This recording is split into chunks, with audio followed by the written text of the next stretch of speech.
আসসালামু আলাইকুম বন্ধুরা। এখন আমি দেখাবো উমরার কাপড় কিভাবে পরবেন।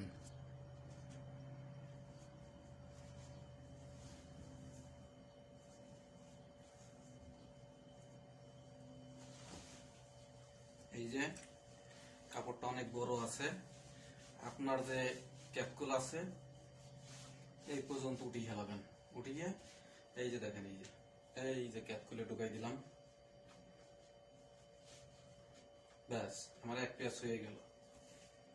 আর দ্বিতীয়টা, এই যে এইখানে ক্যাপকুলের আগে দুধ বরাবর, সিনা বরাবর গুইজে দিছি, ফিরেটা এই সিনে বরাবর গুইজে দিলাম।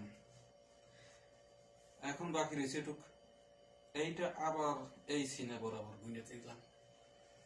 এই হয়ে গেল। তো এখন এই কাপড়টা পল্টি দিব, পল্টি মুসুর, এই যে ঠিক আছে। এই যে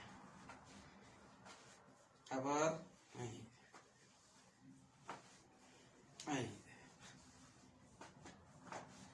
দেখুন, খুব সুন্দর মজবুত হয়ে গেছে, খোলার সম্ভাবনা নাই, একেবারে মিয়া ফিল্মি। এবার যে আর একটা কাপড় লাগে, এই যে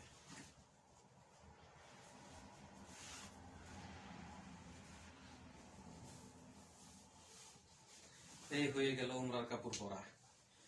যখন তওয়াফ করবেন কাবা, তখন এইভাবে দিবেন। যখন কাবা তওয়াফ করবেন তখন এইভাবে দিবেন। আর যখন ছাপা মারোয়া তওয়াফ করবেন তখন এইভাবে দিবেন। ঠিক আছে, ওকে, আল্লাহ হাফেজ।